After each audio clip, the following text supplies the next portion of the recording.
कक्षा 12वीं विषय भौतिक शास्त्र। इसमें अभी जो 12 फरवरी को पेपर होने वाले हैं उसमें 1 अंक 2 अंक 3 अंक के इम्पॉर्टेंट प्रश्न के वीडियो बन चुके हैं, उन्हें आप देखिए और अध्यायवार ज़रूर देखिए। अच्छे अंक पाना है तो अध्यायवार पूरा डिटेल से पढ़ना चाहिए। फिर भी इम्पॉर्टेंट प्रश्न है 4 अंक के प्रश्न के लिए। चलिए इसको देखते हैं। सबसे पहले प्रश्न को समझते हैं। तो पहला प्रश्न है, गॉस का प्रमेय लिखिए तथा इसे सिद्ध करिए। तो किसी बंद पृष्ठ से गुजरने वाला संपूर्ण विद्युत फ्लक्स उसके अंदर उपस्थित कुल आवेश का 1/एप्सिलॉन गुना होता है। ये गॉस का प्रमेय है। इसका सूत्र होता है ये फाई ई बराबर Q/एप्सिलॉन नॉट, जहाँ पर फाई ई विद्युत फ्लक्स है, Q कुल आवेश है और एप्सिलॉन नॉट निर्वात की विद्युतशीलता है। इसके बाद गॉस प्रमेय का निगमन समझते हैं कि कैसे निकालेंगे। तो इस तरह से एक चित्र बना लेंगे, इस तरह से चित्र बन जाएगा। इसमें यहाँ जो O बिंदु है वहाँ पर एक +Q और लिख देना। इस चित्र में नहीं लिखा तो यहाँ +Q लिख देंगे और इस चित्र के बारे में हमको लिखना है। मानना निर्वात में बिंदु O पर, तो ये बिंदु O हो गया, इस पर +Q आवेश स्थित है। इसका केंद्र O है, इसका केंद्र O हो गया। इसकी त्रिज्या R है, इसकी त्रिज्या R हो गई। अब O को केंद्र और R को त्रिज्या मानकर गोलीय गासी पृष्ठ की रचना करते हैं। तो इसके चारों तरफ ये जो घेरा बनाया गया है ये गोलीय गासी पृष्ठ है। इसके अल्प पृष्ठ ds में P बिंदु है। तो ये अल्प पृष्ठ, ये छोटा सा पृष्ठ है तो इसको अल्प पृष्ठ कहेंगे और इसमें P बिंदु स्थित है, जिस पर विद्युत क्षेत्र की तीव्रता त्रिज्यीय बाहर की ओर होगी। तो इस तरह से यहाँ पर हमको गॉस प्रमेय देखना है। अब यहाँ देख लेते हैं गॉस प्रमेय में कि यहाँ पर E का मान हो जाएगा 1/4πε0 Q/r²। ये विद्युत क्षेत्र की तीव्रता हो जाएगी। अब इसके अल्प पृष्ठ से गुजरने वाला विद्युत फ्लक्स निकालेंगे। तो विद्युत फ्लक्स का सूत्र होता है d फाई E बराबर EDS cos थीटा होता है। लेकिन आप चित्र में देखेंगे कि यहाँ पर जो E है और ds एक ही दिशा में हो गई तो इनके बीच का कोण कितना हो जाएगा, 0, इसलिए cos 0 लिखे हैं। cos 0 का मान 1 होता है तो EDS बचेगा। अब यहाँ पर है संपूर्ण पृष्ठ से गुजरने वाला विद्युत फ्लक्स। तो चलिए संपूर्ण पृष्ठ से गुजरने वाले विद्युत फ्लक्स को देख लेते हैं। यहाँ संपूर्ण पृष्ठ से गुजरने वाला जो विद्युत फ्लक्स है तो यहाँ पर ये जो d फाई ई है वो फाई ई हो जाएगा, d हट जाएगा क्योंकि ये संपूर्ण पृष्ठ का हो गया। E की जगह E ही उतार दिए हैं और ये ds का जो मान होता है उसमें समाकलन का चिन्ह लगा देना है। आगे के स्टेप में देखते हैं कि फाई की जगह फाई ई लिख दिए हैं, E की जगह पर E लिख दिए हैं और ये जो समाकलन ds है इसका मान 4πr² होगा, क्योंकि जो अल्प पृष्ठों का जोड़ है वो संपूर्ण पृष्ठ बना देगा और गोले का संपूर्ण पृष्ठ का क्षेत्रफल 4πr² होता है। इसके बाद हम बात कर लेते हैं, यहाँ E है तो ये E का मान हम यहाँ से उठा के, ये समीकरण जो आया था इधर से हम देख लेते हैं, ये वाला मान उठा करके हम यहाँ पर रख दिए हैं। इसके बाद ये 4πr², इसमें से 4π कट जाएगा, r² से कट जाएगा तो क्या आ जाएगा Q/ε0। इस तरह से हमको गॉस का प्रमेय सिद्ध करना है। इसके बाद इसका दूसरा प्रश्न देखते हैं, गॉस प्रमेय से कूलाम के नियम की व्युत्पत्ति करिए। तो चलिए गॉस प्रमेय से कूलाम के नियम की व्युत्पत्ति के लिए चित्र तो सेम है, वही चीज़ें लिखना है कि मानना निर्वात में O बिंदु है जिस पर +Q आवेश स्थित है, इसकी त्रिज्या R है और इसमें R का गोली गासी पृष्ठ की रचना कर लेते हैं, जिस पर अल्प पृष्ठ ds है, P बिंदु है और उस पर विद्युत क्षेत्र की तीव्रता त्रिज्यीय कहाँ की ओर होगी, बाहर की होगी। तो जो ऊपर गॉस प्रमेय में लिखे हैं वर्डिंग, पूरी वर्डिंग सेम ही सेम रहेगी। अब यहाँ सबसे पहले उसमें विद्युत क्षेत्र निकाले थे, इसमें विद्युत फ्लक्स निकालते हैं। तो d फाई इक्वल टू हो जाएगा EDS cos 0। cos 0 का मान 1 होता है तो d phi equal to EDS हो गया। फिर संपूर्ण पृष्ठ से गुजरने वाला विद्युत फ्लक्स निकालेंगे तो यहाँ पर d हट जाएगा, ये फाई E हो जाएगा, E की जगह E लिख दिए और यहाँ पर हमको समाकलन लगा देना है। अब फिर से समाकलन ds का जो मान है वो उसके गोले के संपूर्ण पृष्ठ के क्षेत्रफल के बराबर होता है। तो गोले का पृष्ठीय क्षेत्रफल 4πr² होता है तो यहाँ 4πr² रख देंगे। लेकिन हम जानते हैं गॉस प्रमेय से फाई ई इक्वल टू होता है Q/ε0। तो यहाँ पर देख लेते हैं कि अगले स्टेप में यहाँ पर फाई ई नहीं लिखा है बल्कि फाई ई का मान ये वाला लग दिए हैं, ये यहाँ पर रख दिए हैं। यहाँ पर Q/ε0 है ही। यदि हम यहाँ से E बचा करके पक्षांतर करेंगे तो 4π का पक्षांतर करें तो 4πε0 तो पहले से है, फिर यहाँ Q अलग लिख दिए हैं और बटे में r²। तो इस तरह से यहाँ पर ये आ जाएगा। अब मान लेते हैं कि यदि P बिंदु पर Q0 आवेश स्थित हो तो उस पर लगने वाला बल, तो बल का सूत्र ये होता है F बराबर Q0E। अब इसमें हम क्या करेंगे, ये जो E का मान है ये वाला ये मान रख देंगे तो इसमें Q0 का और गुणा होता है तो इसमें Q0 और आ जाएगा। इस तरह से इस पर लगने वाला बल हो जाएगा। तो यही कूलाम का नियम है और इसको हम किससे निकाले हैं, गॉस के प्रमेय से। अगला प्रश्न देख लेते हैं। तीसरा प्रश्न है, गॉस प्रमेय से आवेश के अनंत लंबाई के तार के कारण विद्युत क्षेत्र की तीव्रता का व्यंजक ज्ञात करिए। तो सबसे पहले मान लेते हैं कि ये जो लाइन बनी हुई है अनंत लंबाई की ये तार है, इसमें आप आवेश भी बना सकते हैं, इसके बगल बगल जो है ऐसे ऐसे करके प्लस आवेश भी बना सकते हैं क्योंकि ये आवेशित तार है इस तरह से। अब हम इसमें क्या करेंगे, इसके चारों तरफ गोली गासी पृष्ठ की रचना करते हैं। ये बेलनाकार जो गासी पृष्ठ है ये बेलनाकार गासी पृष्ठ की रचना करते हैं। अब चित्र के बारे में लिखते हैं कि माना आवेश की अनंत लंबाई की तार है, तो ये हो गई तार, इसका आवेश घनत्व लैम्डा है, यहाँ पर इसका आवेश घनत्व लैम्डा इसमें नहीं लिखा है, इसमें मानना है कि लैम्डा है। विद्युत क्षेत्र तार के लंबवत होगा, तो ये जो विद्युत क्षेत्र होता है तो हम पढ़ चुके हैं कि जो विद्युत बल रेखाएं होती हैं चालक के लंबवत होती हैं, इसलिए यहाँ पर विद्युत क्षेत्र की तीव्रता इसके क्या हो जाएगी, इस तार के क्या हो जाएगी, लंबवत हो जाएगी। इसमें आर त्रिज्या का और पी बिंदु है जिस पर विद्युत क्षेत्र की तीव्रता ज्ञात करनी है। तो यहाँ से आर दूरी पर यहाँ पर कोई मान लेते हैं पी बिंदु है जिस पर हमको विद्युत क्षेत्र की तीव्रता ज्ञात करनी है। अब आर त्रिज्या एवं एल लंबाई का बेलनाकार गासी पृष्ठ की रचना कर लेते हैं। तो इस तरह से बेलनाकार गासी पृष्ठ की रचना कर लेंगे।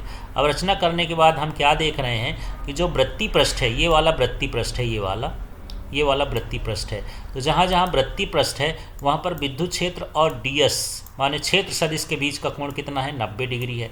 यहाँ भी क्षेत्र सदिश के बीच का कोण कितना है, 90। तो जो चुंबकीय फ्लक्स होता है उसमें एक फार्मूला होता है d phi equal to cos theta. तो थीटा का मान यदि हम 90 रखेंगे तो कॉस 90 का मान 0 होता है, इसलिए यहाँ पर इससे निकलने वाला चुंबकीय फ्लक्स क्या हो जाएगा, 0 हो जाएगा। तो दोनों वृत्तीय पृष्ठ बल रेखाओं के समांतर हैं, अतः इससे जाने वाला विद्युत फ्लक्स 0 होगा। ध्यान रखें कि यहाँ पर जो पृष्ठ होता है वो समांतर होता है, उसका क्षेत्र सदिश है इसके लंबवत होता है। तो यहाँ पर हमको समांतर लिखना है, इसलिए यहाँ पर जो चुंबकीय फ्लक्स का मान होगा 0 होगा। अब बचा ये वाला पृष्ठ जो वक्र पृष्ठ है, तो वक्र पृष्ठ से गुजरने वाला विद्युत फ्लक्स अब हम निकालते हैं। तो यहाँ पर हो जाएगा फिर से जो सूत्र होता है d phi equal to E d S cos zero का मान 1 होता है, तो यहाँ पर डी एस बचेगा। अब संपूर्ण पृष्ठ से गुजरने वाला विद्युत फ्लक्स है, तो यहाँ पर निकाल देंगे ये फाई ई, यहाँ से डी हट जाएगा क्योंकि संपूर्ण पृष्ठ का निकाल रहे हैं, यहाँ ई की जगह ई ही लिख दिए हैं। फिर यहाँ समाकलन क्या हो गया, डी एस। अब डी एस का मतलब हो गया कि यहाँ बेलन का हम पृष्ठ लिए थे, तो बेलन का जो वक्र पृष्ठ होता है वो होता है 2 पाई आर एल। तो यहाँ पर ये समाकलन डी एस हटा के उसकी जगह पर क्या लिख देंगे, 2 पाई आर। इसके बाद यहाँ पर गॉस प्रमेय से हम जानते हैं कि phi equal to q upon epsilon not होता है। तो यहाँ फाई ई का ये वाला मान रख देंगे, ये देख लिए फाई ई का मान है ये, तो यहाँ इसकी जगह रख देंगे तो ये हो जाएगा E into 2 pi R L Q upon epsilon not. आगे के स्टेप में हम देखते हैं कि यहाँ पर हम इसका पक्षांतर कर दिए हैं 2 पाई आर एल और एप्सिलॉन नॉट क्यू तो पहले से है, तो इस तरह से इसको लिख दिए हैं। लेकिन ये जो क्यू अपॉन एल होता है वो बराबर किसके होता है, लैम्डा के। तो यहाँ से हमको ये क्यू और एल हटा करके उसकी जगह पर क्या लिख देना, लैम्डा। तो ये हो जाएगा lambda equal to 2 pi epsilon not r. तो ये जो lambda equal to q upon l है इसको रेखीय आवेश घनत्व कहते हैं। इस तरह से अनंत लंबाई की आवेशित तार के कारण विद्युत क्षेत्र की तीव्रता ये होती है। अब इसके बाद इसका चौथा प्रश्न देख लेते हैं। तो चौथा प्रश्न देख लीजिए, समांतर पट्ट संधारित्र या प्लेट संधारित्र की धारिता के लिए व्यंजक स्थापित करिए। इसके आगे का क्वेश्चन दे भी सकता है, नहीं भी दे सकता है। जबकि प्लेटों के बीच पूर्णतः परावैद्युत पदार्थ भरा हो या वायु भरी हो, तो इसमें से कोई भी ऑप्शन दे सकता है या क्वेश्चन इतना भी दे सकता है, तब भी हमको यही करना है। तो समांतर पट्ट संधारित्र की धारिता के लिए व्यंजक ये हो गया। यहाँ पर हमको इस तरह से चित्र बना देना है। तो ये चित्र में हम क्या देख रहे हैं कि माना समांतर प्लेट संधारित्र की प्लेट हैं P1 और P2 हैं। तो देख लीजिए यहाँ पर एक प्लेट P1 हो गई और एक प्लेट क्या हो गई, P2 हो गई। इनके बीच की दूरी D है, तो आप चित्र बना करके यहाँ इसकी दूरी को क्या लिख देंगे, D लिख देंगे। तो इसकी दूरी क्या हो गई, D हो गई। प्रत्येक का क्षेत्रफल A है, तो जो प्लेटों का क्षेत्रफल A है यहाँ पर A भी लिख सकते हैं, यहाँ लिखा हुआ है। वैसे प्लेटों का क्षेत्रफल कितना है, A, और दूरी भी लिखी हुई है, इनके बीच की दूरी क्या है, D है। अब यहाँ पर क्या है, इसमें हम जो प्लेट P है उसको हम कैसा किए हैं, प्लस क्यू आवेश दिए हैं और प्लेट P2 को पृथ्वीकृत किया गया है। तो प्लेट P1 को प्लस क्यू आवेश दिया जाता है और प्लेट P2 को पृथ्वीकृत किया जाता है। इस तरह से हमको चित्र के बारे में लिखना है। अब यहाँ पर हमको 3 चीज़ें निकालना होता है। एक बार हमको विद्युत क्षेत्र निकालना है, एक बार हमको विभव निकालना है और एक बार धारिता निकालना है। बस ये 3 स्टेप आपको ध्यान रखना है, तब फिर ये आ जाएंगे। तो यहाँ पर सबसे पहले विद्युत क्षेत्र निकालना होता है, तो इसका सूत्र होता है सिग्मा अपॉन एप्सिलॉन नॉट, ये चादर के लिए होता है। और ये जो V होता है E इंटू डी होता है, और ये जो C होता है Q अपॉन V होता है। यदि आप इतनी चीज़ों को तैयार कर लेंगे तो ये क्वेश्चन बड़ी आसानी से बनेगा। तो चलिए देखते हैं हम इस क्वेश्चन को आगे। तो सबसे पहले प्लेटों के बीच विद्युत क्षेत्र की तीव्रता को हम निकालना है। तो ई बराबर होता है सिग्मा अपॉन एप्सिलॉन नॉट, ये किसी समतल चादर के विद्युत क्षेत्र की तीव्रता का सूत्र होता है। अब यहाँ पर जो सिग्मा का मान होता है ये होता है आवेश घनत्व, प्लेट का आवेश घनत्व या क्षेत्रीय आवेश घनत्व। तो यहाँ पर जो सिग्मा का मान होता है क्यू अपॉन ए होता है। तो सिग्मा हटाए क्यू अपॉन ए लिख देंगे, तो इस तरह से ये विद्युत क्षेत्र की तीव्रता आ जाएगी। दूसरा है प्लेटों के बीच का विभवांतर, इसका सूत्र होता है V बराबर E इंटू डी।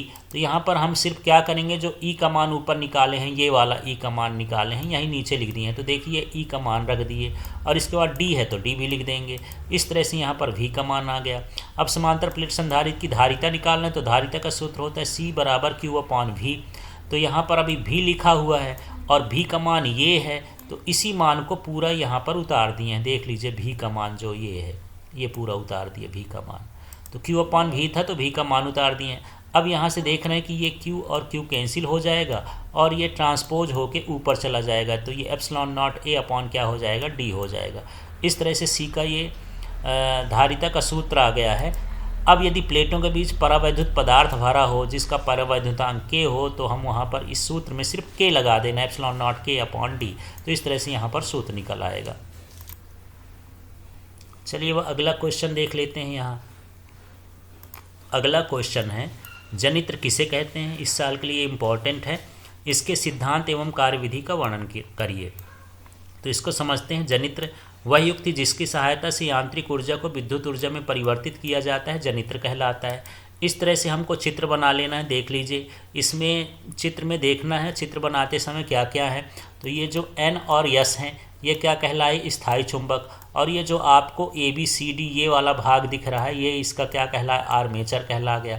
और जो S1 S2 दिख रहा है ये इसका सर्पी वाले कहला गया। और जो B1 और B2 दिख रहा है ये इसका कार्बन ब्रश कहला गया। जो R है ये बाह्य प्रतिरोध है, ये जनित्र का हिस्सा नहीं है, ये बाहर का कोई प्रतिरोध होता है। अब चलिए इस तरह से हमको चित्र को बनाना है। चित्र बनाने के बाद हम इसके भाग लिख देंगे कि इसमें पहला स्थायी चुंबक NS है, आर्मेचर ABCD है, सर्पी वाले S1 S2 है, कार्बन ब्रश B1 B2 है। इसके बाद हमको इसके सिद्धांत के बारे में बताना है या कार्यविधि भी लिख सकते हैं। तो यह विद्युत चुंबकीय प्रेरण के सिद्धांत पर कार्य करता है, पहली लाइन यही लिखना है। अब यहाँ पर मान लेते हैं कि माना आर्मेचर ABCD एक आयताकार कुंडली है, इसे एक समान चुंबकीय क्षेत्र के लंबवत अक्ष में वामावर्ती दिशा में घुमाया जाता है। तो इसके चुंबकीय फ्लक्स में परिवर्तन होता है और उसके सिरों पर प्रेरित विद्युत वाहक बल उत्पन्न हो जाता है या विद्युत वाहक बल प्रेरित हो जाता है। तो पहले हमको यहाँ पर इसका सिद्धांत लिखना है कि जब हम आर्मेचर को चुंबक के बीच वामावर्ती दिशा में घुमाते हैं तो इसके चुंबकीय फ्लक्स में परिवर्तन होता है, जिससे इसके सिरों पर प्रेरित विद्युत वाहक बल उत्पन्न हो जाता है। इस तरह से हमको यहाँ लिखना है। अब चलिए हम आगे का हिस्सा चलते हैं। प्रथम अर्धचक्र में फ्लेमिंग के दाएं हाथ के नियमानुसार प्रेरित धारा की दिशा ABCD होती है। चूंकि S2 का संपर्क B2 से होता है, अतः बाह्य परिपथ में धारा B2 से B1 की ओर प्रवाहित होती है। चलिए इस लाइन को अब चित्र से देख लेते हैं। तो यदि हम बात करें पहले चक्र की, तो पहले चक्र में जो धारा होती है कहाँ जाती है, A से कहाँ की ओर जाएगी, B की ओर। फिर B से कहाँ की ओर चली जाती है, ये C की ओर। C से कहाँ की ओर चली जाती है, ये D की ओर। इस तरह से D से ये जाते हुए यहाँ तक जाएगी और इसके बाद यहाँ पहुँच जाती है ये। तो ये सर्पी वाले कहाँ तक पहुँच गई, S2 तक पहुँच गई। अब चूंकि ये S2 तक पहुँच गई है तो S2 का संपर्क किससे है, B2 से। इसलिए धारा कहाँ से कहाँ की ओर बहेगी, B1 से B2 से B1 की ओर। तो इस तरह से हमको देखना है कि प्रथम अर्धचक्र में प्रेरित धारा की दिशा ABCD होती है फ्लेमिंग के दाएं हाथ के नियमानुसार, और यह सर्पी वाले S2 तक पहुंचती है। चूंकि S2 का संपर्क B2 से होता है, इसलिए धारा B1 से B2 की ओर प्रवाहित होती है। अब द्वितीय अर्धचक्र में बात कर लेते हैं। तो द्वितीय अर्धचक्र में जो धारा होती है, तो यहाँ पर देख लीजिए, धारा द्वितीय अर्धचक्र में DC B और फिर ये कहाँ की ओर होती A, और ये कहाँ तक पहुँच जाती है, देख लीजिए, ये सर्पी वाले कहाँ तक पहुँच गई, ये S1 तक। तो यहाँ पर द्वितीय अर्धचक्र में प्रेरित धारा की दिशा होती है DCBA। और इस तरह से ये सर्पी वलय S1 तक पहुंचती है। चूँकि S1 का संपर्क B1 से होता है, अतः धारा B1 से B2 की ओर प्रवाहित होती है, और यही चीज़ हमको कार्यविधि में भी लिखना है। तो चलिए फिर से कार्यविधि देख लेते हैं।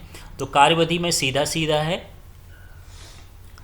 प्रथम अर्धचक्र में फ्लेमिंग के दाएं हाथ के नियमानुसार प्रेरित धारा की दिशा ABCD होती है।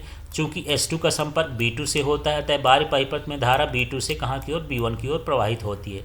तथा द्वितीय अर्धचक्र में प्रेरित धारा की दिशा DCBA होती है। चूंकि S1 का संपर्क B1 से होता है, अतः बाह्य परिपथ में धारा B1 से B2 की ओर प्रवाहित होती है। इस तरह से दोनों चक्रों के बारे में हमको लिखना है। अब यहाँ पर हमको बताना है कि जब कुंडली का तल चुंबकीय क्षेत्र के समांतर होता है तो प्रेरित धारा का मान 0 होता है, और जब लंबवत होता है तो प्रेरित धारा का मान अधिकतम हो जाता है। द्वितीय अर्धचक्र में धारा की दिशा बदल जाती है। स्पष्ट है, बाह्य लोड में या बाह्य प्रतिरोध में प्रत्यावर्ती धारा प्रवाहित होती है, जिसकी आवृत्ति आर्मेचर की आवृत्ति के बराबर होती है। इस तरह से इसकी कार्यविधि लिखना है। कार्यविधि लिखने के बाद आपको इसका ग्राफ बनाना है कि इसका मान धीरे धीरे इस तरह से बढ़ता है, फिर घटता है, फिर दिशा बदलता है, इस तरह से इसका मान घटता बढ़ता रहता है। इस तरह से हमको ग्राफ बना करके बताना है। तो जब भी ये जनित्र के बारे में आएगा 4 नंबर में पूरा काम करना है कि इस तरह से करके आना है। इसके बाद हम आगे का प्रश्न देख लेते हैं, जो हमारा 6वां प्रश्न है। चलिए अब 6वां प्रश्न देखते हैं। जब प्रत्यावर्ती धारा परिपथ में प्रेरक L, संधारित्र C, प्रतिरोध R, इसको हम LCR परिपथ भी कहते हो, तो परिणामी वोल्टेज, प्रतिबाधा, कलांतर तथा अनुनादी आवृत्ति के लिए व्यंजक स्थापित करिए। ये सभी पूछ सकता है, ये 2-3 भी पूछ सकता है। तो इसको देखते हैं। तो सबसे पहले ये चित्र बना लेना है। ये जो है L है, जब हम इसको इस तरह से ऐसे ऐसे ऐसे करके करते हैं तो ये कुंडली को बताता है। ये संधारित्र है, ये प्रतिरोध है। यहाँ पर आपको सीधी लाइन इस तरह से खींच देना है, ये अच्छे से नहीं आई। तो यहाँ पर देखते हैं ये VL है, ये VC है, और यहाँ पर ये जो जुड़ा है ये R है। इस तरह से यहाँ पर ये VR बना देना है। इस पर लगाया गया वोल्टेज V बराबर V0 sin ओमेगा t है। तो इस तरह से हमको चित्र बना देना है। चित्र में L जोड़ना है, C जोड़ना है, R जोड़ देना, तो LCR जोड़ दिए हैं।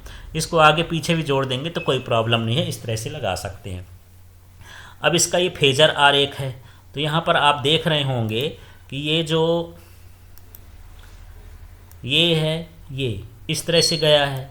तो ये किसका हो गया, ये प्रेरक का वोल्टेज हो गया। और ये धारा से यहाँ पर जो लिखा हुआ है ये धारा है, यहाँ पर ये I है।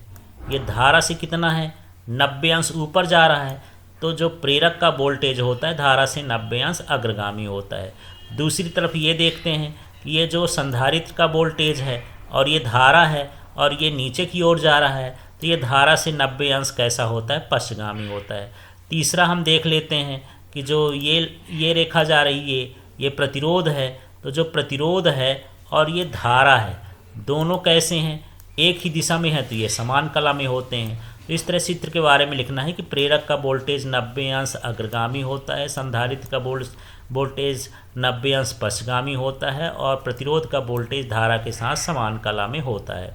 इस तरह से हमको करना है। तो जब ये चित्र बन जाएगा तब हम इसमें देखते हैं, यहाँ पर जो है VL का मान आगे है और VC का मान थोड़ा पीछे है। तो कितना आगे है, तो इसको हमको निकालना पड़ेगा VL माइनस VC। तो ये जो यहाँ तक एरो लगा है, यहाँ तक जो है VL माइनस VC है। तो इस तरह से हमको चित्र बना लेना है।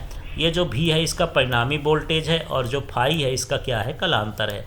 और इसी चीज़ को चित्र के बारे में हमको नीचे लिखना है। तो देख लीजिए, माना प्रेरक L, संधारित्र C, प्रतिरोध R श्रेणी क्रम में जुड़े हैं, और इसमें प्रत्यावर्ती वोल्टेज जोड़ा गया है, जिसका समीकरण V बराबर V0 sin ओमेगा t है। इस तरह से लिख देंगे। धारा से प्रेरक का वोल्टेज 90 अंश अग्रगामी, संधारित्र का वोल्टेज 90 अंश पश्चगामी, और प्रतिरोध का वोल्टेज 0 डिग्री पर होता है या समान कला में होता है। इस तरह से लिखना है।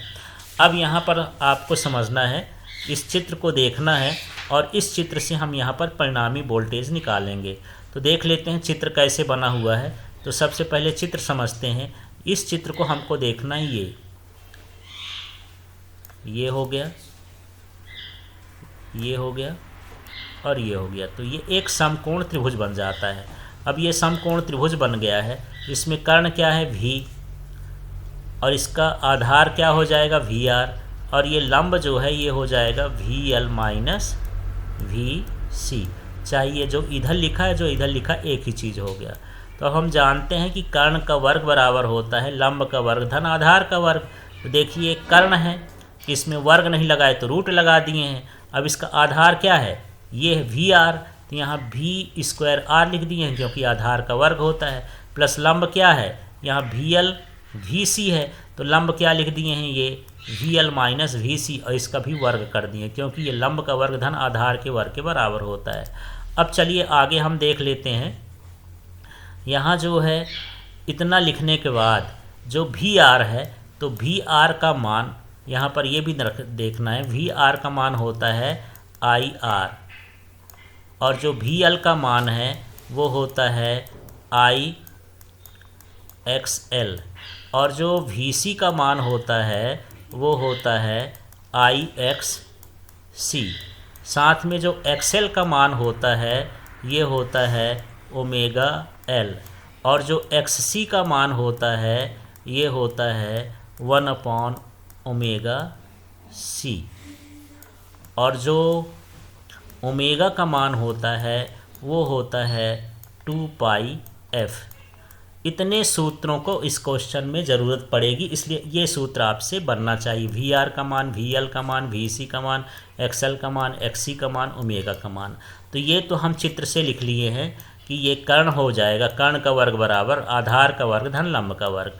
आगे की स्टेप में हम देखते हैं, भी की जगह वी लिखा है, ये लिखा है वी आर, और यहाँ से देखिए वी आर का मान कितना है आई आर, तो यहाँ पर आई आर लिखेंगे, स्क्वायर है तो दोनों में स्क्वायर लगा दिए। फिर वी एल का मान क्या है आई एक्स एल, तो यहाँ पर आई एक्स एल लिख दिए। फिर वी सी का मान क्या है आई एक्स सी, तो यहाँ आई एक्स सी लिख दिए।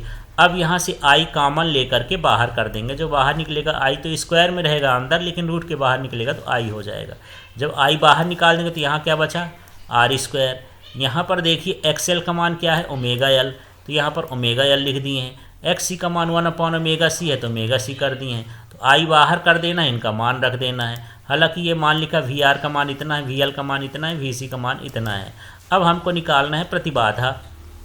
तो चलिए प्रतिबाधा निकालने के लिए कुछ नहीं करना है, जो आपका ये सूत्र आया था ये वाला वोल्टेज वाला जो ये सूत्र आया है, इसी सूत्र को दोबारा यहाँ पर लिख दिए हैं। ये देख लीजिए, प्रतिबाधा निकालने के लिए कुछ नहीं, केवल आई को कहाँ रखा गया है बटे में, तो ये बचेगा R square omega L minus 1/ओमेगा सी स्क्वायर, बाकी सारा कुछ तो वैसे लिखा है। अब जो V/I होता है ये प्रतिरोध के बराबर होता है, प्रतिरोध का सूत्र होता है, लेकिन इसके प्रतिरोध को प्रतिरोध न कहे कि प्रतिबाधा कहते हैं, और इसको जेड से दर्शाते हैं। इधर का सूत्र तो वही है, जहाँ जेड क्या हो गई प्रतिबाधा, तो इस तरह से इतना प्रतिबाधा निकालना है। इसके बाद हम बात करते हैं कलांतर की। तो परिणामी वोल्टेज और धारा के बीच का कलांतर फाई हो तो फेजर आरेख से tan फाई बराबर V L minus V C upon V R, माने tan थीटा बराबर होता है लंब बटे आधार। तो आप चित्र को देखिए, इसमें लंब ढूंढ लेते हैं और आधार ढूंढ लेते हैं। तो जो इसका लंब है ये कहलाया, और जो इसका आधार है ये कहला गया। तो यहाँ पर लंब वी एल माइनस वी सी, आधार हो गया वी आर। तो इस तरह से यहाँ पर हमको मान रख देना है, यहाँ मान रख दिए हम। ये देख लीजिए वी एल माइनस वी सी, ये लंब हो गया, ये आधार हो गया। वी एल का मान आई एक्स एल और वी सी का मान आई एक्स सी और वी आर का मान आई आर, जैसे ऊपर लिखे थे वही हो गया। अब यहाँ से आई कॉमन लेके काट देंगे, तो एक्स एल का मान ओमेगा एल और एक्स सी का मान 1/ओमेगा सी, और यहाँ पर आर बचा। अब यदि हम tan फाई का पक्षांतर कर देंगे, फाई बचाएंगे, तो tan इन्वर्स और ये कोष्टक में ये आ जाएगा ओमेगा एल माइनस 1/ओमेगा सी अपॉन आर। तो इस तरह से यहाँ पर हमको कलांतर निकालना है। इसके बाद हम अनुनादी आवृत्ति में चलते हैं।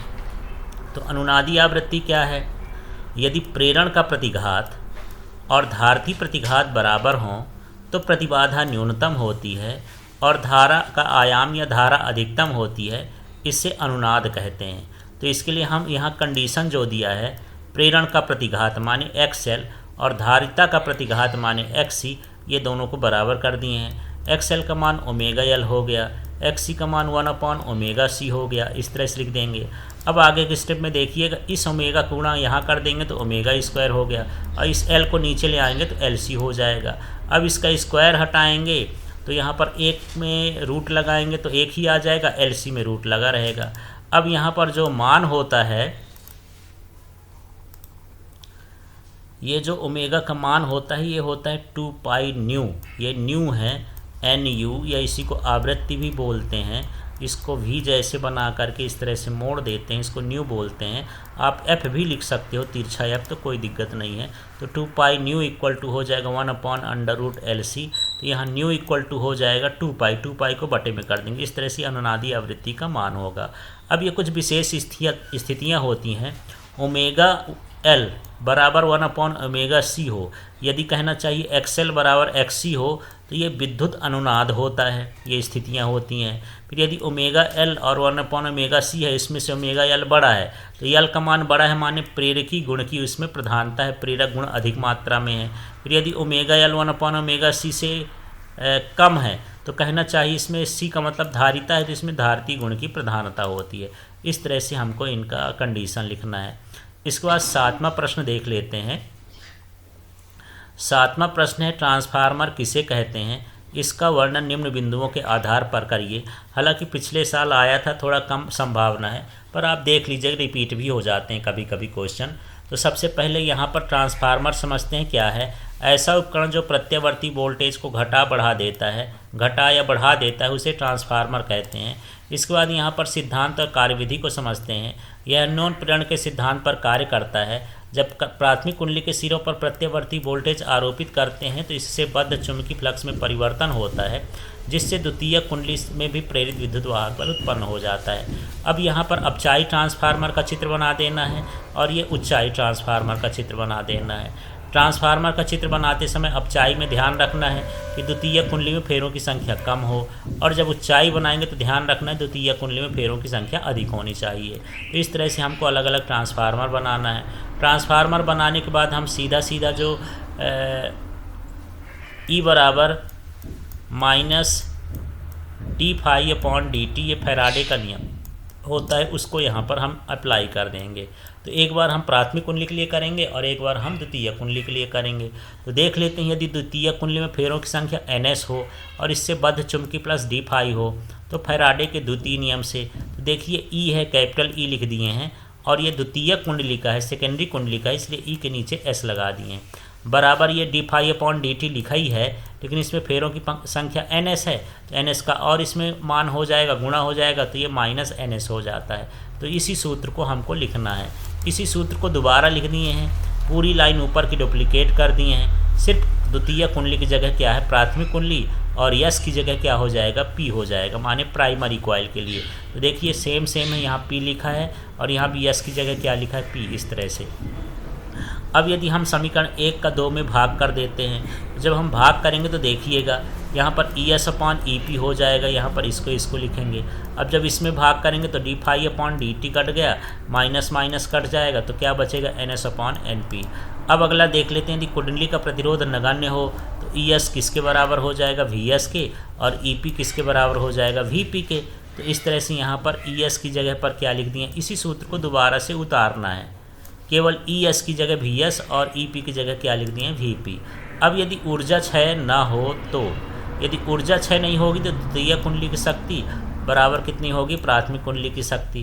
तो जो शक्ति का सूत्र होता है P बराबर वो होता है VI, तो यहाँ भी VI लिख दिए, यहाँ भी VI लिख दिए। द्वितीय कुंडली का है तो SS लगा दिए, प्राथमिक कुंडली का है तो PP लगा देना है। इसके बाद देखिए यहाँ VS को वैसे रख दिए, VP का पक्षांतर कर दिए हैं। यहाँ क्या बचा है IP, तो IP लिख दिए, IS को वहाँ से पक्षांतर करें तो बटे में आ गया। अब यहाँ से हम क्या देख रहे हैं कि यहाँ पर हमारे पास 2 मान हो गए, एक ये भी मान है और एक ये भी मान है। तो इसको मैं यहाँ पर पूरा यहाँ का यहाँ तो उतार दिया हूँ पूरा का पूरा। अब इसके बाद देखिए VS/VP बराबर NS/NP ये उतार दिए हैं, लेकिन VS/VP बराबर IP/IS भी होता है तो उसको भी लिख दिए हैं। इस तरह से एक ये सिद्धांत हो गया VS/VP बराबर NS/NP बराबर IP/IS। अब इसी का जो दूसरा भाग है, ट्रांसफार्मर में ऊर्जा क्षय को बताना है, उसे कम करने के उपाय बताना है। तो कुंडलियों के प्रतिरोध के कारण विद्युत ऊर्जा का ऊष्मीय ऊर्जा के रूप में क्षय होता है। इसे कम करने के लिए निम्न वोल्टता की कुंडली में मोटे तारों का प्रयोग करना चाहिए। दूसरा है चुंबकीय फ्लक्स क्षरण। क्रोड के खराब अभिकल्पन एवं वायु रिक्ति के कारण प्राथमिक कुंडली से बद्ध समस्त चुंबकीय फ्लक्स द्वितीय कुंडली से बद्ध नहीं हो पाता है। इसे कम करने के लिए कुंडली को एक दूसरे के ऊपर लपेटना चाहिए। फिर भंवर धाराएं, लव ह्रास क्या होता है। प्रत्यावर्ती चुंबकीय फ्लक्स के कारण क्रोड में भंवर धाराएं प्रेरित हो जाती हैं, जिससे क्रोड गर्म हो जाता है और विद्युत ऊर्जा का ऊष्मीय ऊर्जा के रूप में क्षय होने लगता है। इसे रोकने के लिए ही क्रोड कैसे बनाए जाते हैं, पटलित बनाए जाते हैं। फिर चौथा है शैथिल ह्रास। प्राथमिक कुंडली में प्रत्यावर्ती धारा प्रवाहित करने पर क्रोड बार बार चुंबकित और विचुंबकित होता है, जिससे विद्युत ऊर्जा का ऊष्मीय ऊर्जा के रूप में क्षय होता है। इसे कम करने के लिए नरम लोहे के क्रोड बनाए जाते हैं। चलिए इसका अगला प्रश्न देख लेते हैं। 8वां प्रश्न क्या कहता है। तो 8वां प्रश्न है, गोलीय पृष्ठ के लिए अपवर्तन सूत्र μ-1/r बराबर μ/v-1/u को स्थापित करिए। तो हमें इस तरह से चित्र बना लेना है। यहाँ पर जो है ये अल्फ़ा लिखा है, थीटा लिखा है, ये बीटा लिखा है, आर है, आई है, ये जो ए बी है। यहाँ पर एम यहाँ पर लिख देंगे नहीं, बिल्कुल इस पॉइंट पर ही एम लिख देना है, यहाँ एम लिखने की ज़रूरत नहीं है। यहाँ पर ये वायु है, इधर एक कोई कांच वाला पदार्थ है, इसका अपवर्तनांक क्या है, म्यू है। अब इस चित्र के बारे में हमको लिखना है कि माना APB, ये APB एक उत्तल पृष्ठ है जिसका ध्रुव P हो गया, वक्रता केंद्र C, अक्ष PC और म्यू माध्यम का अपवर्तनांक है। इसके मुख्य अक्ष से बिंदु O पर जो रखी है वो वस्तु है। तो इसका वस्तु का प्रतिबिंब कहाँ पर बनता है, यहाँ पर बनता है, I पर बनता है। माना आपतित किरण अपवर्तित किरण विलंब मुख्य अक्ष के साथ अल्फ़ा बीटा थीटा। तो ये आपतित किरण है जो अल्फ़ा कोण बनाती है, ये अपवर्तित किरण है जो बीटा कोण बनाती है, और यह अभिलंब है जो इस पर कैसा कोण बनाता है, थीटा बनाता है। इसमें आपतन कोण I भी है, अपवर्तन कोण R है। इस तरह से इसके बारे में लिख देना है। इसके बाद हम देख लेते हैं, इसमें इतना लिखने के बाद हमको यहाँ पर लगाना है म्यू बराबर sine I upon sine R। ये स्नेल का नियम होता है तो इसको रखना पड़ेगा। अब यदि यहाँ पर IR का मान कम हो तो ये साइन साइन कट जाएंगे, तो यहाँ क्या बचेगा, लगभग I अपॉन R। अब इस R का इधर तिर्यक गुणा करेंगे तो म्यू R बराबर क्या हो गया, I। इस तरह से पहला कोण हो गया। अब हम इसमें त्रिभुज OMC में बहिष्कोण ढूंढेंगे। तो चलिए फिर से चित्र में चलते हैं। तो ये था OMC, ये देख लीजिए O लिखा है, यहाँ M लिखा है और C लिखा है। इसमें बाहर कोण क्या है, I। तो जो त्रिभुज होता है उसमें बाहर का कोण दूर के अंतः कोणों के योग के बराबर होता है।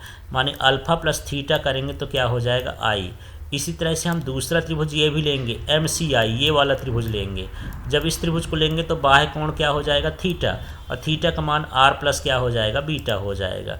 तो चलिए इस चित्र के हिसाब से ही देख लेते हैं। 2 बार कोण लिए हैं तो त्रिभुज OMC में I बराबर क्या था, थीटा प्लस अल्फ़ा, और इसी तरह से त्रिभुज IMC में थीटा बराबर क्या हो जाएगा, R प्लस बीटा। यहाँ से यदि हम बीटा का पक्षांतर इधर कर देंगे तो थीटा माइनस बीटा बराबर R, चाहे उधर लिख दो चाहे इधर लिख दो, इस तरह से यहाँ पर हो जाएगा।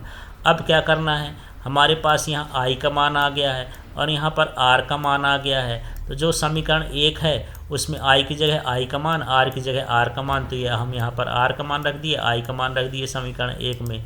अब मान रखने पर फिर से देखिए, जब हम मान रखते हैं तो ये कोणों का मान है। अब कोण बराबर होता है चाप बटे त्रिज्या, तो यहाँ से हमको सभी कोणों का मान रखना है। तो एक बार चित्र में देख लेते हैं कौन से कोण का मान कितना होगा। तो यदि यहाँ अल्फ़ा है तो इसका मतलब यहाँ MP, इसका चाप क्या हो, MP बटे क्या हो जाएगा, PO, ये वाला, क्योंकि चाप बटे त्रिज्या होता है। यदि आपसे थीटा पूछा जाए इसका चाप यही रहेगा MP और इसका त्रिज्या क्या हो जाएगा, PC।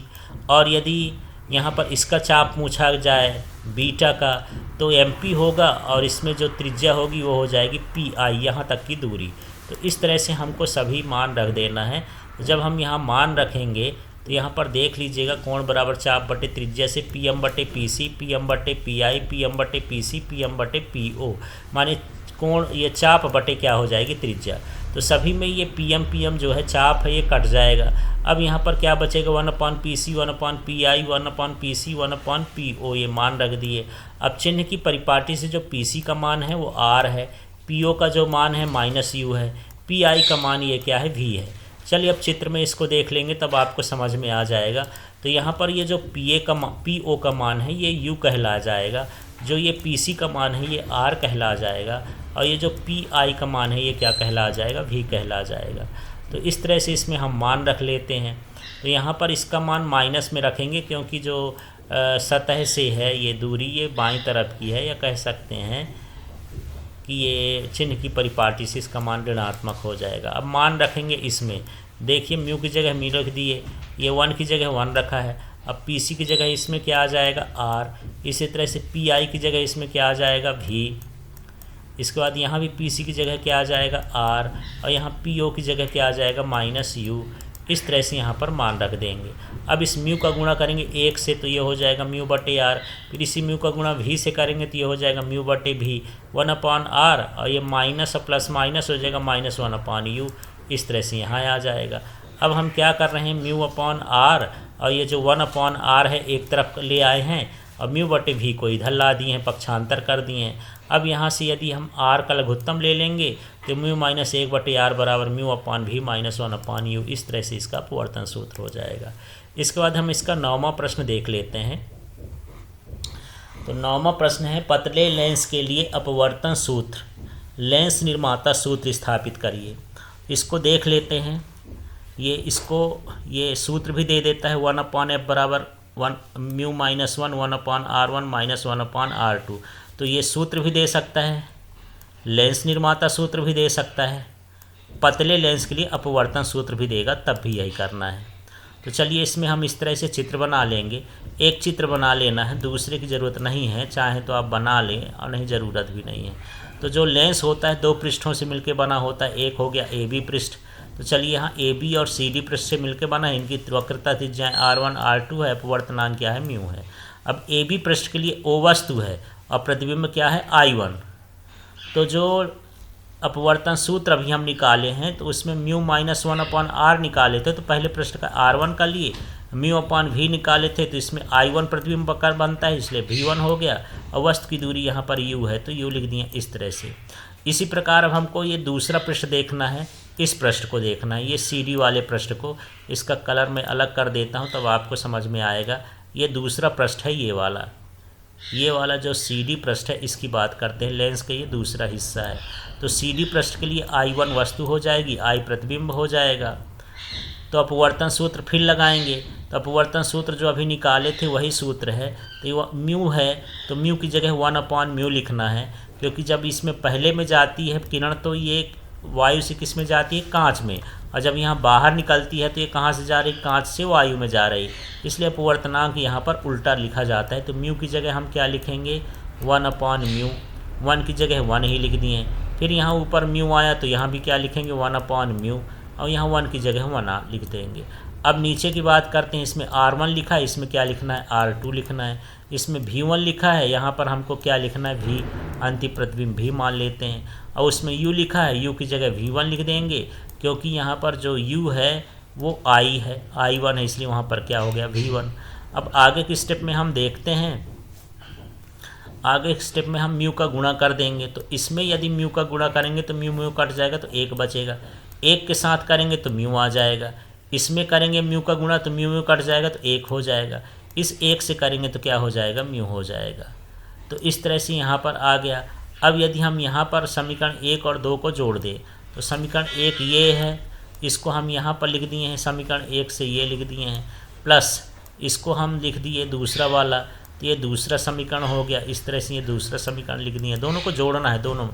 फिर पहले वाले समीकरण से इसको लिख दिए हैं, ये पहले वाले समीकरण से ये आ गया, फिर प्लस लगा के ये दूसरे वाले समीकरण से लिख दिए हैं। तो इस तरह से तो दोनों को जोड़ना है, तो बाएं तरफ बाएं वाला का जोड़ कर देंगे, दाएं तरफ दाएं वाला का जोड़ कर देंगे।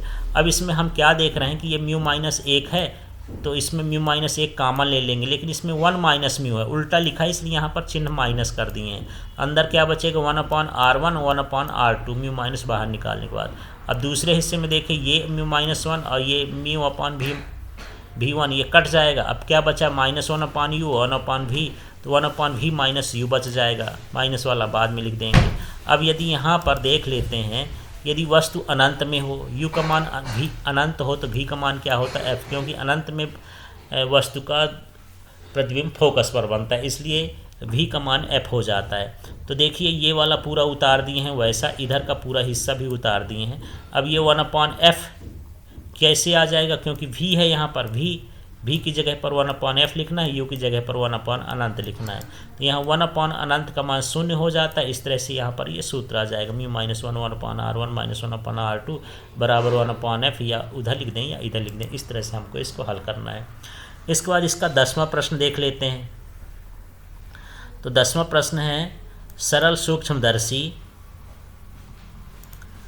की आवर्धन क्षमता के लिए व्यंजक स्थापित करिए जबकि प्रतिबिंब अनंत पर बने और स्पष्ट दृष्टि की न्यूनतम दूरी पर बने।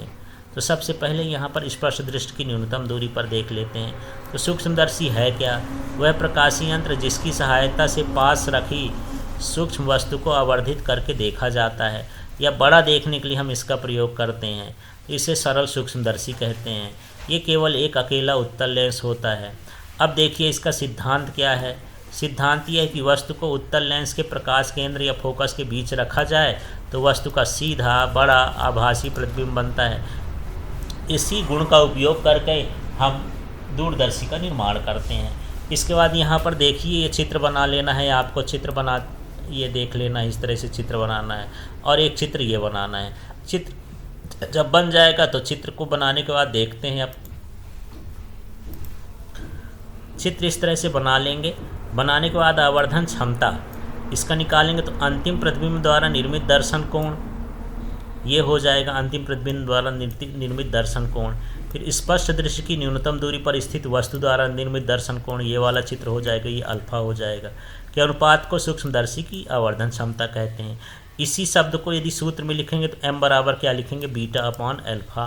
अब बीटा अपॉन अल्फा लिखने के बाद यहाँ पर हम देखते हैं कि यदि ये बीटा और अल्फा का मान कम हो तो यहाँ tan बीटा tan अल्फा लगा सकते हैं। tan कॉट यदि कोण का मान कुछ छोटा हो तो कोई भी त्रिकोणमिति का अनुपात लगा सकते हैं या त्रिकोणमिति अनुपात हटा सकते हैं। यहाँ हमको ज़रूरत है tan की है तो यहाँ पर हम tan लगा लेते हैं। अब यहाँ पर हम देख लेते हैं कि ये tan बीटा, तो tan बीटा इस त्रिभुज में बन रहा है। देख लीजिए tan बीटा, तो इसमें tan थीटा बराबर होता है लंब बटे आधार। तो लंब क्या है? AB और आधार क्या है? BO। तो यहाँ पर AB बटे क्या लिख दिए हैं? BO।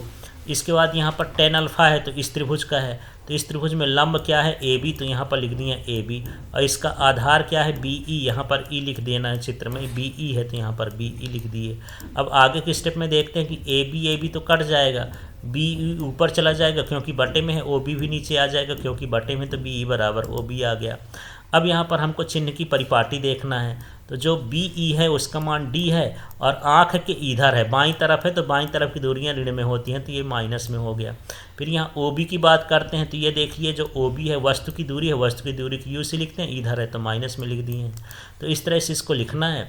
लिखने के बाद आगे देख लीजिए यहाँ B का मान कितना था? -D, तो -D लिख दिए। और यहाँ पर देख लेते हैं जो OB का मान था वो U था तो वो लिख दिए हैं। यहाँ पर माइनस माइनस कट जाएगा तो D अपॉन U आ जाएगा। इस तरह से ये करना है। अब आगे का हम देख लेते हैं लेंस सूत्र। लेंस सूत्र ये होता है 1/f equal to 1/v minus 1/u में f बराबर +f रखेंगे कि उत्तल लेंस है, v बराबर -d रखेंगे क्योंकि वस्तु स्पर्श दृष्टि की न्यूनतम दूरी पर बनती है, और u बराबर -u रख देंगे। तो चलिए इस सूत्र में रखेंगे तो ये 1/f हो गया बराबर 1/ देखिए v का मान -d था तो -d रख दिए हैं, और 1/u है, u का मान -u है तो -u रख दिए। अब इसको हल करेंगे तो यही चीज़ आगे लिखा है, 1/f लिखा है, फिर ये -1/d लिखा है, और ये माइनस माइनस प्लस हो जाएगा तो 1/u हो जाएगा। इस तरह से यहाँ करेंगे। आगे के स्टेप में देखते हैं कि इस पूरे स्टेप में d का गुणा कर लीजिए। समझ लीजिए इसमें d का गुणा कर देंगे तो क्या आ जाएगा? d/f। इसमें d का गुणा कर देंगे तो d कट जाएगा तो क्या हो जाएगा? -1। इसमें d का गुणा कर देंगे तो ये हो जाएगा d/u। इस तरह से हमको निकाल देना है।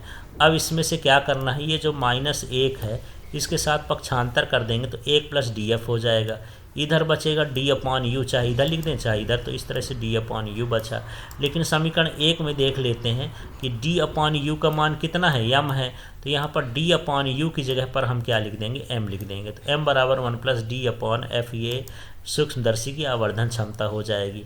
अब दूसरी कंडीशन है जब प्रतिबिंब अनंत पर बने, तो अनंत पर बनने के लिए इस तरह से आपको डायग्राम बनाना है और u बराबर क्या लिख देना है? f सेंटीमीटर रखने पर m बराबर d/f इस तरह से आ जाएगा। इसके बाद आगे का समझते हैं 11वां प्रश्न। 11वां प्रश्न है अपवर्तक दूरदर्शी या खगोलीय दूरदर्शी की आवर्धन क्षमता का सूत्र स्थापित कर लीजिए। तो दूरदर्शी की परिभाषा लिख देते हैं, वह प्रकाश यंत्र जिसकी सहायता से दूरस्थ वस्तुओं को देखा जाता है उसे दूरदर्शी कहते हैं। अब वहाँ पर इस तरह से आपको चित्र बनाना है। चित्र बनाते समय यहाँ पर ध्यान रखना है बड़ा लेंस हो और ये कैसा हो? छोटा लेंस हो। या विदृश्यक बड़ा होता है, नेत्रिका छोटी होती है। और जब अंतिम प्रतिबिंब पर अनंत पर बने तो अनंत के लिए ये चित्र हो जाता है। इस तरह से दोनों चित्रों को बना लेना है, एक अनंत के लिए बना लेना है, एक स्पर्शदृष्टि की न्यूनतम दूरी के लिए बना लेना है। इसके लिए चित्र बनाने का वीडियो अलग बना हुआ है, इस चैप्टर की वीडियो को भी आप देख सकते हैं, चित्र कैसे कैसे बनाना है। इसके बाद हम बात करते हैं आवर्धन क्षमता।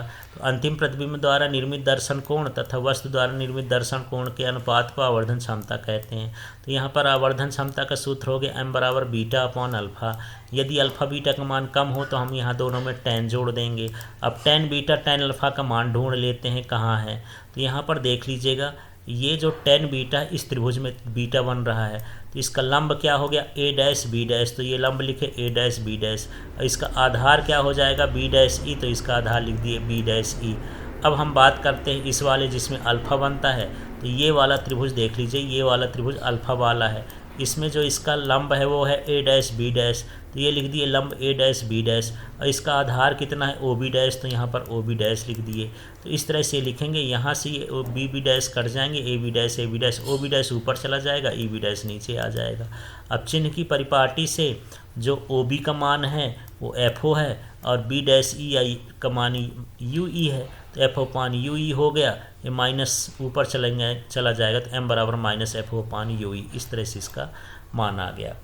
अब हम क्या करेंगे, लेंस सूत्र में फिर से f की जगह f रख देंगे, v की जगह माइनस d रख देंगे, u की जगह माइनस UE रख देंगे। यहाँ E लगाए हैं क्योंकि दो लेंस हैं, एक लेंस को अभिदृश्यक बोलते हैं, उसको ऑब्जेक्टिव बोलते हैं, और तीसरा आई पीस होता है, उसको ई से दर्शाते हैं। तो हम यहाँ पर नेत्रिका के लिए लगा रहे हैं, इसलिए यहाँ पर ई लग दिए हैं।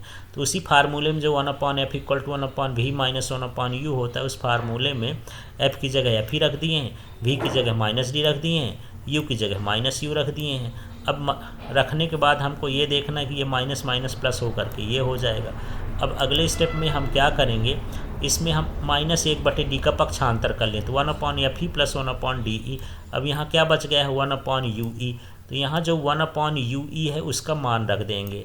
तो m का मान हम रखेंगे, तो देखिए कैसे आ जाएगा, फिर से समझिए इसको।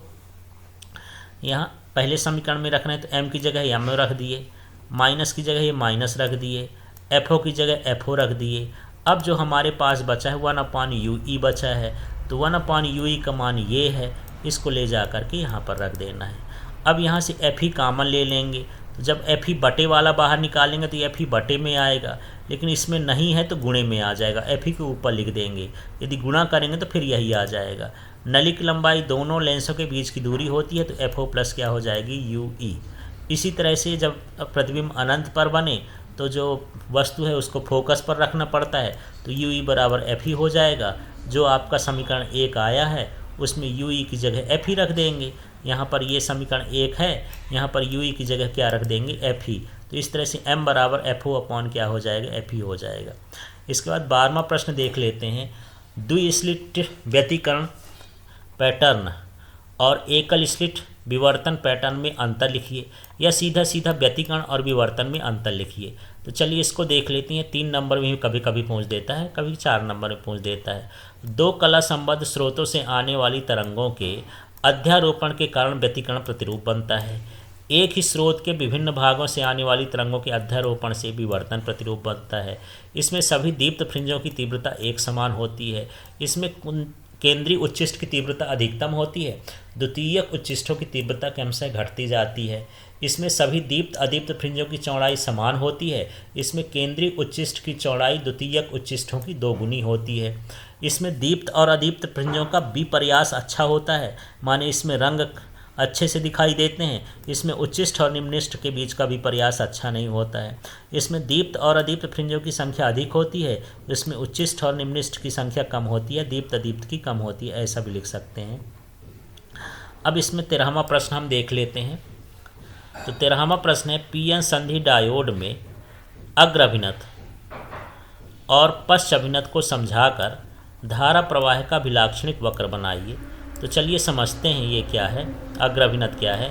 जब डायोड के पी क्षेत्र को बैटरी के धन सिरे से तथा एन क्षेत्र को बैटरी के ऋण सिरे से जोड़ा जाता है तो इसे अग्रभिनत कहते हैं। तो ये हमारे पास डायोड है और ये डायोड का पी क्षेत्र किससे जुड़ा हुआ है, धन से, और ये जो एन है ये किससे जुड़ा हुआ है, माइनस से, माने पॉजिटिव वाला भाग पॉजिटिव से, निगेटिव वाला भाग निगेटिव से जुड़ जाए तो इसे हम क्या कहते हैं, अग्रभिन्नत कहते हैं। अब इस चित्र के बारे में, चित्र भी बनाना है, चित्र के बारे में भी लिखना है कि जब आरोपित वोल्टेज प्राचीर विभव से अधिक होता है तो पी क्षेत्र के होल बैटरी के धन सिरे से तथा एन क्षेत्र के इलेक्ट्रॉन बैटरी के ऋण सिरे से प्रतिकर्षित होकर संधि की ओर चलने लगते हैं।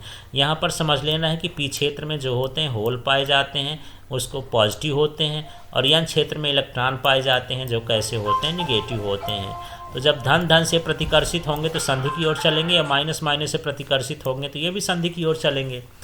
और जैसे ही संधि पर जाते हैं और एक इलेक्ट्रॉन और एक होल मिलते हैं तो पी क्षेत्र के पास का सहसंयोजक बल टूट जाता है, जिससे इलेक्ट्रॉन मुक्त होकर बैटरी के धन सिरे में और होल बैटरी के ऋण सिरे की ओर प्रवेश करता है, जिससे एमए कोटि की धारा प्रवाहित होती है, मिली कोटि की, एमए मतलब मिली कोटि की धारा प्रवाहित होती है, जिसे अग्रधारा कहते हैं।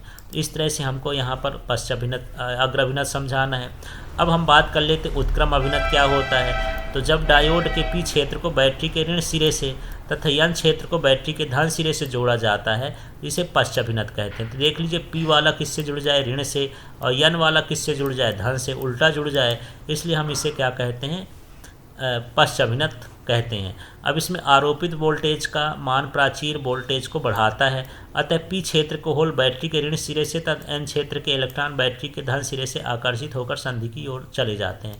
तो अभी बताया कि पी में होल होते हैं उनमें पॉजिटिव होता है, एन में इलेक्ट्रॉन होते हैं उसमें निगेटिव होता है। तो ये जो होल हैं ये इसके ऋण सिरे की ओर आकर्षित होकर दूर चले जाएंगे, और इसके इलेक्ट्रॉन इसके धन सिरे से आकर्षित होकर के दूर चले जाएंगे। इस तरह संधि पर न तो होल बचेगा न इलेक्ट्रॉन बचेगा, जिससे धारा प्रवाहित नहीं होती, लेकिन अल्पसंख्यक आवेशों के कारण धारा प्रवाहित होती है, जिसे पश्च धारा कहा जाता है। अब हम इसके अभिलाक्षणिक वक्र को समझते हैं। तो यहाँ पर अभिलाक्षणिक वक्र क्या है, संधि पर आरोपित वोल्टेज और बाह्य परिपथ में धारा के बीच खींचा गया जो वक्र होता है उसे अभिलाक्षणिक वक्र कहते हैं। इसको आप अच्छे से देख लीजिए। ये इस तरह से परिभाषा है, किसके किसके बीच, आरोपित विभव और परिपथ में बहने वाली धारा के बीच खींचा गया वक्र क्या कहलाता है, अभिलाक्षणिक वक्र कहलाता है। चलिए हम आगे का देखते हैं। अभिलाक्षणिक वक्र में दो हिस्से होते हैं, एक अग्रधारा। तो यहाँ अग्र वोल्टेज का मान बढ़ाने पर अग्रधारा का मान बढ़ता है, और एक विशेष वोल्टेज पर धारा का मान अचानक तेजी से बढ़ जाता है, इसे नी वोल्टेज कहते हैं। तो ये वाला हिस्सा समझ लीजिए, अग्र वोल्टेज ये है, अग्रधारा ये है। तो अग्र वोल्टेज का मान बढ़ाने पर धारा धीरे धीरे बढ़ती है और अचानक फिर क्या होता है, तेजी से बढ़ जाती है, इसे हम क्या कहते हैं, नी वोल्टेज कहते हैं। जिस वोल्टेज पर, जैसे मान लीजिए यहाँ 10 वोल्ट पर बढ़ी तो 10 वोल्ट उसका नी वोल्ट कहला गया। अब इसी तरह से पश्च वोल्टेज का है। तो पश्च वोल्टेज का मान क्रमशः बढ़ाने पर पश्च धारा का मान धीरे धीरे बढ़ता है, और एक विशेष मान पर पश्च धारा का मान अचानक तेजी से बढ़ जाता है। तो ये वाला हिस्सा है, ये पश्च वोल्टेज को दर्शाता है। तो इसका मान, धारा का मान धीरे धीरे बढ़ रहा है, अचानक तेजी से क्या हो जाता है, बढ़ जाता है। जिस विशेष वोल्टेज पर तेजी से बढ़ता है उसे भंजक वोल्टता या जेनर भंजन वोल्टेज कहते हैं। तो इस तरह से हमको यहाँ पर पूरा अभिलाक्षणिक वक्र पूछे ना पूछे, धारा प्रवाह पूछेगा तो सारा कुछ यहाँ तक करना होगा। इसके बाद यहाँ पर अंतिम और 14वां प्रश्न देख लेते हैं, इसका 4 अंक का, जो इस साल आने की ज़्यादा संभावना है। ये है, पूर्ण तरंग दृष्टिकारी का वर्णन निम्न बिंदुओं के आधार पर करिए। परिपथ का नामांकित चित्र है, कार्यविधि है, निवेशी निर्गत वक्र है। तो पूर्ण तरंग दृष्टिकारी का ये चित्र है। यहाँ पर डायोड D1 हो गया, डायोड D2 हो गया, और इसका ये निर्गत निवेशी वक्र हो गया। इसको आप अंतिम में भी बना सकते हैं, बगल में भी बना सकते हैं। अब इसके बारे में हमको लिखना है, क्या क्या लिखेंगे समझिए। तो इस चित्र को समझ के ही सारा कुछ लिखना है। जब ट्रांसफार्मर की प्राथमिक कुंडली में प्रत्यवर्ती वोल्टेज आरोपित किया जाता है तो अन्योन्य प्रेरण के कारण द्वितीयक कुंडली में प्रत्यवर्ती वोल्टेज प्रेरित हो जाता है। तो यहाँ पर देख लीजिए, ये प्राथमिक कुंडली है ट्रांसफार्मर की, इसमें प्रत्यवर्ती वोल्टेज लगाया गया है, तो द्वितीयक कुंडली में प्रत्यवर्ती वोल्टेज प्रेरित हो जाता है। अब प्रत्यवर्ती वोल्टेज के धनात्मक चक्र में, तो जब धनात्मक चक्र चलता है तो जो ए वाला सिरा होता है धन हो जाता है, बी वाला सिरा क्या हो जाता है, ऋण हो जाता है। तो यही लिखा, ए सिरा ई के सापेक्ष धनात्मक हो जाता है। जब ये धनात्मक हो जाएगा तो डायोड डी क्या हो जाएगा, अग्रभिन्नत हो जाएगा, और इससे धारा प्रवाहित होती है, क्योंकि अग्रभिन्नत में धारा प्रवाहित होती है। जबकि उसी समय जो डायोड D2 है ये पश्चाभिन्नत हो जाएगा वो, और इससे धारा प्रवाहित नहीं होगी, आगे धारा नहीं बहेगी। और इसी चीज़ को लिखा है, जिससे डायोड D1 अग्रभिन्नत हो जाता है और इससे धारा प्रवाहित होती है, जबकि बी सिरा ई के सापेक्ष ऋणात्मक हो जाता है, जिससे डायोड D2 पश्चाभिन्नत हो जाता है, इससे धारा प्रवाहित नहीं होती है। अब मान लीजिए अब प्रत्यावर्ती धारा का ऋणात्मक चक्र चलता है, तो जो ए सिरा है वो ऋणात्मक हो जाएगा और बी वाला क्या हो जाएगा, धनात्मक हो जाएगा। ई के सापेक्ष ए ऋणात्मक हो गया और ई के सापेक्ष बी क्या हो जाएगा, धनात्मक हो जाएगा। तो क्या हो जाएगा, ऋणात्मक होगा तो डायोड D1 क्या हो जाएगा, पश्चमिनत, और इससे धारा नहीं बहेगी। और जबकि डायोड D2 क्या हो जाएगा, अग्रमिनत, और इससे धारा प्रवाहित होगी। तो इस तरह से यहाँ पर हमको फिर से देख लेना है, यही चीज़ यहाँ पर लिखा हुआ है। जब इसका द्वितीयक चक्र चलता है, ऋणात्मक अर्धचक्र चलता है, तो ए ई के सापेक्ष ऋणात्मक हो जाता है, जिससे डायोड D1 पश्चमिनत हो जाता है, इससे धारा प्रवाहित नहीं होती। जबकि बी सिरा ई के सापेक्ष धनात्मक हो जाता है, जिससे डायोड D2 अग्रभिनत हो जाता है, इससे धारा प्रवाहित होती है। इस प्रकार हम देख रहे हैं कि निवेशी या प्रत्यावर्ती धारा के दोनों चक्रों में हमको दिष्ट धारा प्राप्त होती है। यह दिष्ट धारा ऊपर ऊपर बना है, अतः पीएन संधि डायोड के इस रूप को पूर्ण तरंग दिष्टकारी कहते हैं। तो इस तरह से यहाँ पर इस प्रत्यावर्ती धारा में भी धनात्मक धारा मिल रही है, इस प्रत्यावर्ती धारा के चक्र में ऋणात्मक भी हमको धनात्मक मिल रही है। तो इस तरह से ये दिष्टकारी हो गया है। तो ये 4 अंक के संभावित प्रश्न हैं, इनकी तैयारी करिएगा। बाकी और भी वीडियो आप जो है ज़्यादा समय हो तो उनको भी देख सकते हैं। Thank you.